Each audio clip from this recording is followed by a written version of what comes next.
নমস্কার বন্ধু, আমি সুমন বিশ্বাস। প্রতিদিন নয়, আজও স্বপ্নিল বাংলা ক্লাসের পক্ষ থেকে সকল শিক্ষার্থী বন্ধুকে স্বাগত।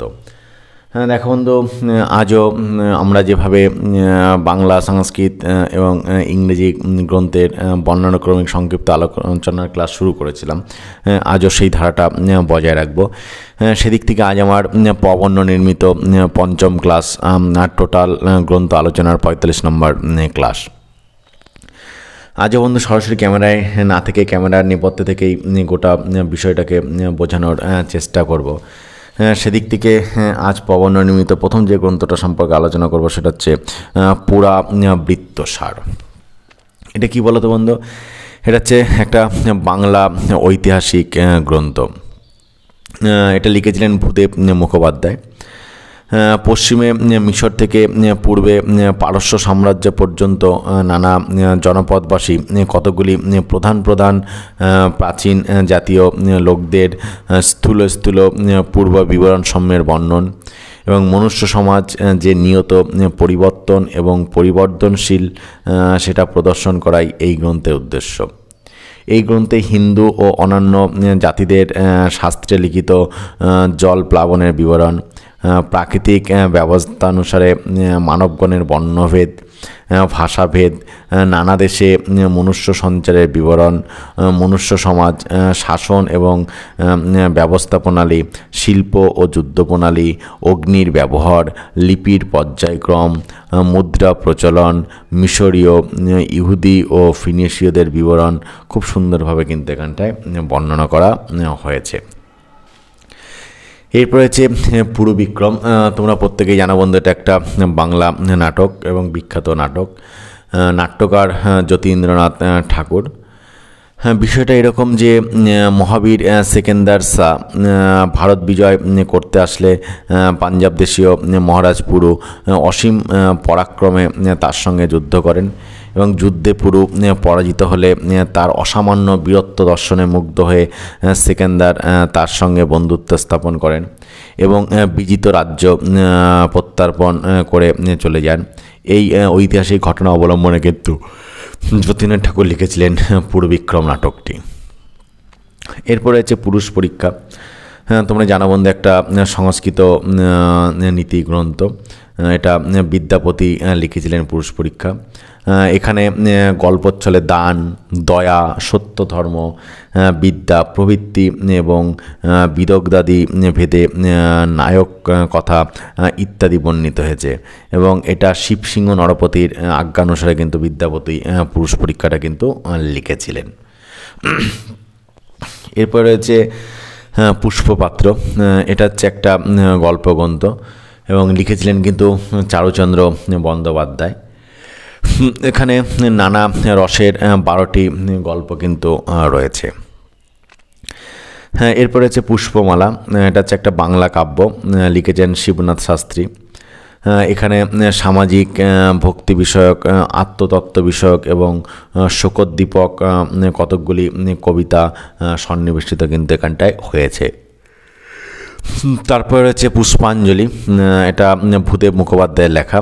এখানে স্বদেশানুরাগকে বেদব্যাস রূপে এবং জ্ঞান সঞ্চয়কে মার্কেন্ড রূপে কল্পনা করে তাদের কথোপকথন ছলে দেবীরূপা পৃথিবীর অর্থাৎ ভারতবর্ষের এবং পৌরাণিক, আধুনিক, শাস্ত্রীয় এবং লৌকিক বিবিধ বিষয় কিন্তু এখানে বর্ণিত হয়েছে।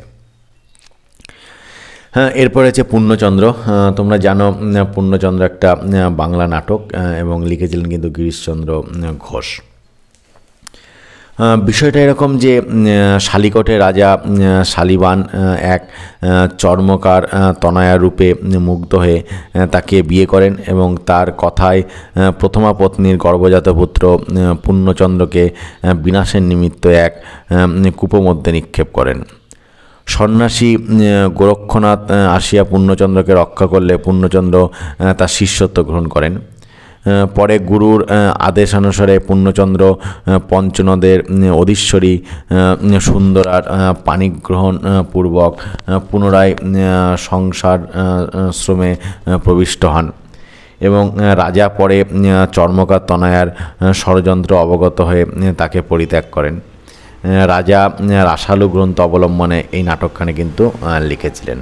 অর্থাৎ এই যে গিরিশচন্দ্র ঘোষ পূর্ণচন্দ্র নাটকটা লিখেছিলেন কিন্তু রাজা রাসালু নামক একটা গ্রন্থ আছে তারপর ভিত্তি করে। তবে পড়ার মাঝে বন্ধুদের একটা কথা বলে রাখি যে শিক্ষাকে সকলের দুয়ারে দুয়ারে পৌঁছে দেওয়া পুণ্যের কাজ। তাই এখনও পর্যন্ত যারা তোমাদের প্রিয় স্বপ্নিল বাংলা চ্যানেলটাকে সাবস্ক্রাইব করেনি তারা সাবস্ক্রাইব করে নিয়ে পাশে থাকা বেল আইকনটাকে প্রেস করে দিও সবার আগে সমস্ত ভিডিওর আপডেট পেতে। এরপরে চলে যাব পরবর্তী গ্রন্থ পূর্ববঙ্গে পালরাজগণ। এটা হচ্ছে একটা বাংলা ইতিহাস গ্রন্থ, বীরেন্দ্রনাথ বসু ঠাকুরের লেখা। এটা প্রায় সহস্র বর্ষ পূর্বে পাল উপাধিধারী এক রাজবংশ পূর্ববঙ্গে রাজত্ব করত। বর্তমান গ্রন্থে লেখক তাদের ইতিহাস এবং কীর্তিকলাপের বিবরণ কিন্তু সংগ্রহ করেছেন। এরপরে হচ্ছে পৃথ্বীরাজ, এটা হচ্ছে একটা কাব্য, লিখেছেন কিন্তু যোগীন্দ্রনাথ বসু। বিষয়টা এরকম যে ভারতের শেষ হিন্দু সম্রাট দিল্লীশ্বর পৃথ্বীরাজ এর নায়ক এবং হিন্দি স্বাধীনতার অবনতি, মানে হিন্দুদের যে স্বাধীনতার অবনতি এর বর্ণনীয় বিষয়। পৃথ্বীরাজ, গোবিন্দ, মোহাম্মদ ঘুরি, সংযুক্তা প্রভৃতি চরিত্রের ক্রমবিকাশ অতি সুন্দরভাবে কবি অঙ্কিত কিন্তু করেছেন। এরপরে হচ্ছে পোড়া মহেশ্বর। তোমরা জানো পোড়া মহেশ্বর বাংলা একটা উপন্যাস বলা যেতে পারে, লিখেছেন কিন্তু দীনবন্ধু মিত্র। বিষয়টা এরকম যে খলসির বিলের নিকটবর্তী সরাবপুর গ্রামে এক শিব আছেন। প্রবাদ ছিল যে শিবের মস্তকে স্পর্শমণি নিহিত আছে এবং একসময়ে জনৈক সন্ন্যাসী স্পর্শমণির লোভে ওই স্থানে উপস্থিত হন এবং সে প্রতিরাত্রে এই বলে চিৎকার করত, কে কোথা হে গ্রামের লোক, তরাই মন্দির আইসো, পামর সন্ন্যাসী আমাকে অগ্নির দ্বারা দগ্ধ করিতেছে। এই চিৎকার শুনে গ্রামের লোকেরা ছুটে আসতো এবং দেখত সন্ন্যাসী ওইরূপ চিৎকার করছে। দুই একদিন এসে তার সন্ন্যাসীকে পাগল স্থির করলো এবং আর আসলো না। তখন সন্ন্যাসী একদিন সত্যি শিবকে দগ্ধ করতে লাগলো। শিব চিৎকার করলেন কিন্তু সেটা সন্ন্যাসীর চিৎকার মনে করে কেউই কিন্তু আসলো না। এদিকে অগ্নিতে যে মহাদেবের মস্তক বিদীর্ণ হয়ে স্পর্শমণি বাহির হইলে সন্ন্যাসী সেটা নিয়ে প্রস্থান করল। তদবধি এই শিব পোড়া মহেশ্বর নামে অভিহিত হইলেন। তদবধি মানে সেই থেকে এই শিব কিন্তু পোড়া মহেশ্বর অর্থাৎ পোড়া শিব নামে কিন্তু অভিহিত হয়েছিলেন।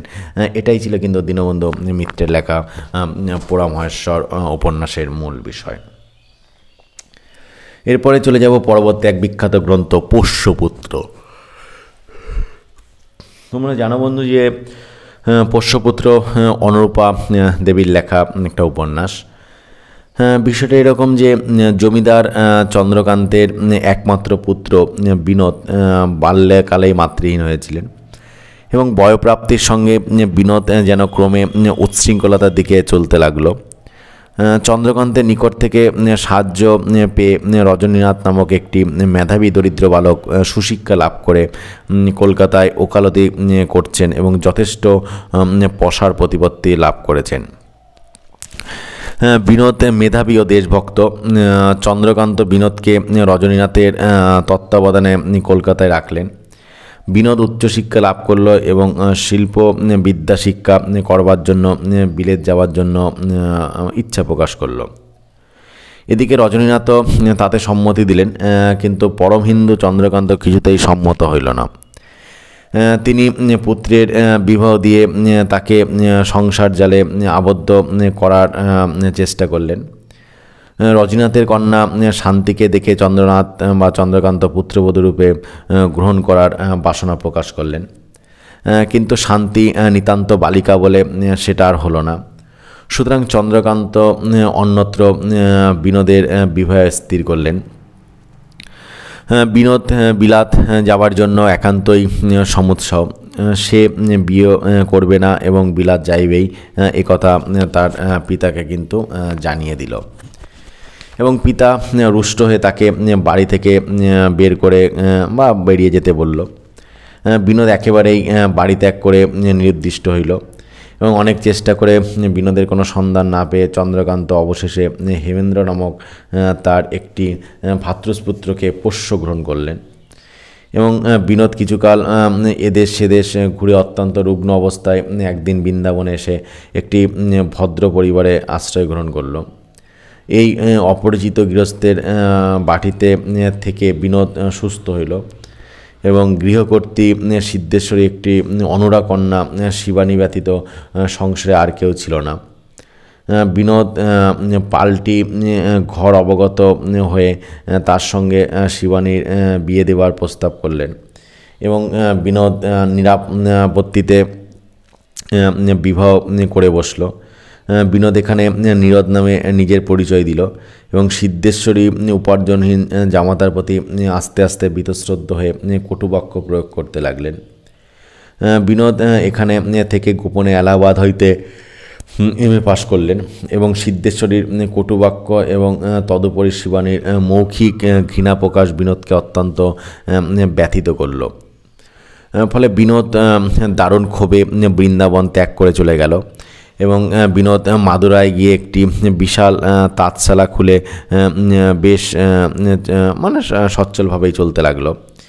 তার অবস্থাও বেশ সচ্ছল হইল। এ জায়গায় থাকার সময় একবার তার ভীষণ কলেরা রোগ হয়। সে বৃন্দাবনে তার মানে সংবাদ পাঠালো, তার পাঠানোর মাঝে সংবাদ পাঠালো যে এই তার পৌঁছবার পূর্বেই তার মৃত্যু হইবে। শিবানীর একটি পুত্র হয়েছিল, নাম অমূল্য। শিবানী অতঃপর বিধবার ন্যায় জীবনযাপন করতে লাগলো। ফলে মাদুরায় যোগেন্দ্র নামে একটি বাঙালি চাকরি করত। যোগেন্দ্রের সঙ্গে বিনোদের বন্ধুত্ব হইল। বিনোদ সেখানেও নীরদ নামে পরিচিত। যোগেন্দ্রের স্ত্রী মণিমালা রজনীনাথের শালককন্যা। এবার এই রজনীনাথের স্ত্রী স্বাস্থ্যলাভের জন্য পুত্রকন্যা সমবিবাহারে মাদুরায় এসেছিলেন। যোগেন্দ্রের বাঙালি বন্ধু বিনোদের সঙ্গে তার সত্তর পরিচয় হইল এবং শান্তি ও বিনোদের মধ্যে অনুরাগের উন্মেষ দেখা দিল। এক রজনীনাথ ব্যতীত তার পরিবারের কেউই বিনোদকে চিনত না, সুতরাং বিনোদের প্রকৃত পরিচয় কেউ জানল না। শান্তির সঙ্গে হেমেন্দ্রের বিবাহ এক প্রকার স্থির আছে, কাজেই বিনোদ যখন শান্তির নিকট প্রণয় নিবেদন করল তখন শান্তি বিনোদকে নিরুৎসাহ করে দিল, অর্থাৎ রাজি হলো না। হেমেন্দ্রের সঙ্গে শান্তির বিয়ে হলো এবং কিছুকাল পরে চন্দ্রকান্ত শান্তিকে নিয়ে তীর্থ পর্যটনে বাহির হইলেন এবং বৃন্দাবনে এসে তার শিবানীর বাটির নিকটে রইল। শিবানীর সঙ্গে শান্তির আলাপ হইল। বিনোদের অঙ্গুরীয় তার মাতার ছবি নিয়ে শান্তি চন্দ্রকান্তকে দেখাইল। শিবানী বিনোদের পরিণীতা স্ত্রী, এই প্রমাণ পেয়ে চন্দ্রকান্ত শিবানী, শিশু অমূল্য এবং সিদ্ধেশ্বরীকে নিয়ে দেশে ফিরলেন। দুষ্ট প্রকৃতি হেমেন্দ্র আকস্মিক শরিকের উদ্ভব হইল দেখে চন্দ্রকান্তকে অত্যন্ত মর্মপীড়া দিল এবং শান্তিকে নিয়ে বাড়ি ত্যাগ করল। শিবানী বিনোদের স্ত্রী নয় এই প্রমাণ করার জন্য হেমেন্দ্র ও তার কৃত্রিম মিত্র যোগের চেষ্টা করতে লাগলো। বিনোদ সংসার ত্যাগ করে সন্ন্যাস নিল, কিন্তু গুরুর আদেশে সে পুনরায় বৃন্দাবন গেল এবং শিবানীর মৃত্যু হয়েছে এই অলীক সংবাদে একান্ত মর্মাহত হয়ে ঘটনাচক্রে কাশী এসে কিন্তু তারা উপস্থিত হলো। এদিকে হেমেন্দ্র শান্তিকে নিয়ে কাশীতে রেখেছিল। শান্তির সঙ্গে বিনোদের হঠাৎ সাক্ষাৎ হইল এবং শান্তি কঠিন রোগে আক্রান্ত হয়েছিল। রজনীনাথ এবং চন্দ্রকান্ত তার বা সংবাদ পেলেন। শান্তি আরোগ্য লাভ করল। বিনোদের ছদ্মনাম আর টিকল না। হেমেন্দ্র নিজের দুষ্কৃতির জন্য পরিতাপ করে চন্দ্রকান্তের নিকট ক্ষমা প্রার্থনা করল এবং বিনোদকে দাদা বলে তার পদধূলি গ্রহণ করল। শিবানী স্বামীকে পেয়ে বিধবার বেশ ত্যাগ করল এবং চন্দ্রকান্তের পরিবারে শান্তি দেখা দিল। দেখা বন্ধু, এটাই ছিল কিন্তু আমাদের অনুরূপা দেবীর লেখা পোষ্যপুত্র উপন্যাসের মূল কিন্তু বিষয়।